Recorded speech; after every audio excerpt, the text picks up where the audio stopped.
샬롬, 복되고 거룩한 주일입니다. 오늘도 하나님의 말씀과 예배로 시작하는 여러분의 삶에 주의 은혜가 가득하기를 주여러분 축복합니다. 함께 나눌 말씀은 사사기 6장 25절부터입니다. 그날 밤에 주님께서 기드온에게 말씀하셨다. 네 아버지의 외양간에서 어린 수소 한 마리를 끌어오고 또 7회 된 수소도 한 마리를 끌어오고 네 아버지의 바알 제단을 허물고 그 곁에 있는 아세라상을 찍어라. 그런 다음에 이 산성 꼭대기에서 규례에 따라 주 너의 하나님께 제단을 쌓고 그 둘째 수소를 잡고 찍어낸 아세라 목상으로 불을 살라 번제를 드려라. 그리하여 기드온은 종들 가운데서 10명을 데리고 주님께서 말씀하신 대로 하였다. 그러나 그의 아버지 집안 사람들과 성읍 사람들을 두려워하여 감히 그 일을 낮에 하지 못하고 밤에 해야 하였다. 다음 날 아침 일찍 성읍 사람들이 일어나 보니 바알 제단이 헐려 있고 곁에 서 있던 아세라상은 찍혀 있었으며 새로 만든 제단 위에는 둘째 수소가 번제로 타오르고 있는 것이 아닌가. 누가 이런 짓을 하였느냐 하고 그들은 서로 물어보았다. 그들이 캐묻고 조사하다가 요아스의 아들 기드온이 이 일을 저질렀다는 것을 알았다. 그래서 성읍 사람들은 요아스에게 말하였다. 당신의 아들을 끌어내시오.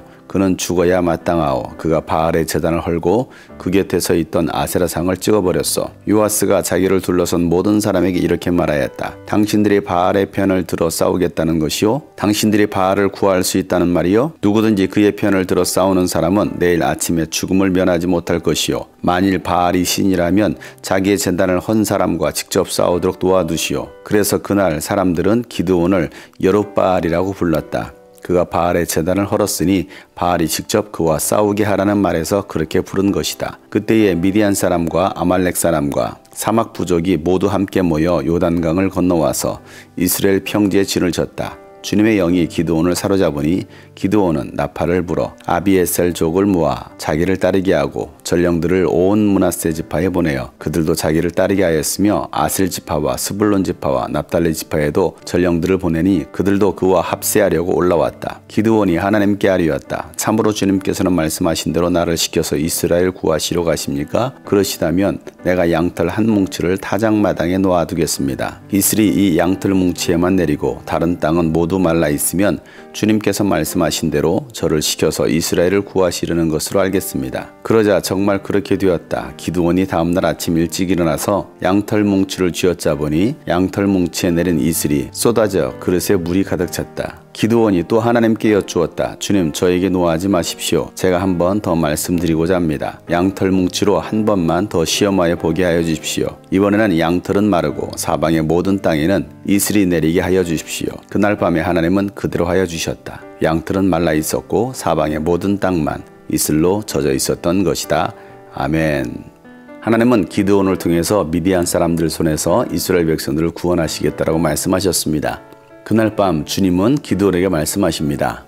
아버지 외양간에서 수소 한 마리와 7년 된 수소 한 마리를 끌어오고 아버지의 바알 제단을 허물고 아세라상도 찍어버리라는 것입니다. 그리고 산성 꼭대기에 하나님의 제단을 쌓고 수소를 잡은 다음에 찍어낸 아세라 목상으로 불을 살라서 번제를 드리라는 것입니다. 집안에 있는 우상들을 완전히 제거하라는 것입니다. 기드온은 그렇게 하나님의 말씀대로 순종합니다. 그런데 순종하기는 하는데 아버지 집안 사람들과 성읍 사람들을 두려워해서 낮에는 하지 못하고 밤에 하게 됩니다. 소심한 순종인 것입니다. 이와 같이 기드온은 연약함이 있었습니다. 소심한 성격의 사람이었음에도 불구하고 그래도 하나님 말씀에 순종하는 것입니다. 다음날 아침에 성읍 사람들이 일어나서 보니까 바알의 제단이 허물어져 있고 아세라 목상이 다 찢겨져 있는 것을 보게 됩니다. 누가 그런 일을 했는지를 조사해서 알아보니까 요아스의 아들 기드온이 했다는 것이 밝혀지게 됩니다. 그래서 사람들은 기드온을 끌어내어 반드시 죽여야 된다고 말을 합니다. 미디안에 의해서 고통을 당하고 있을 때 하나님 앞에 울부짖었음에도 불구하고 바알 제단이 허물어지고 아세라 목상이 찍혔다라고 기드온을 죽이려고 하고 있는 것입니다. 여전히 그들은 하나님을 찾지 않고 있습니다. 얼마나 어리석은 이스라엘 백성들의 모습입니까? 기드온의 아버지 요아스는 누구의 편을 들겠느냐라고 말을 합니다. 바알의 편을 들어 싸우는 사람은 내일 아침 죽을 것이라는 것입니다. 요아스는 바알의 제단이 허물어졌고 아세라 목상이 찍혀진 것을 보고서 더 이상 바알 신과 아세라 신이 이스라엘 백성들을 지켜주지 않는다는 것을 알게 된 것입니다.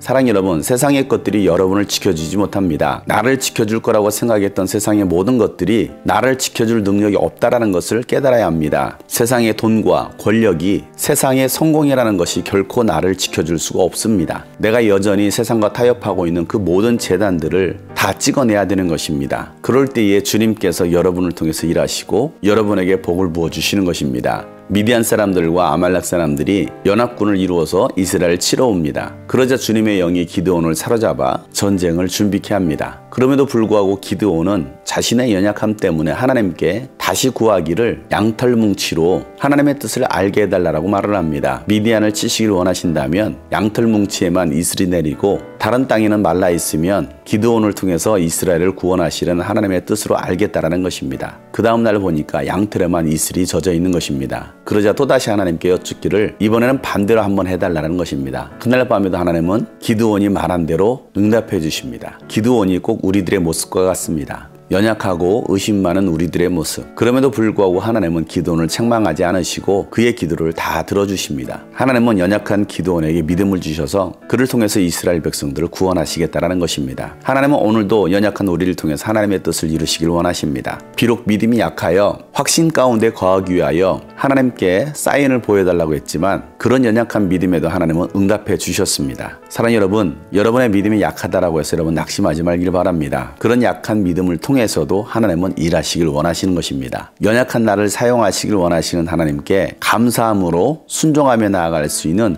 오늘 하루가 되시기를 간절히 축복합니다. 샬롬.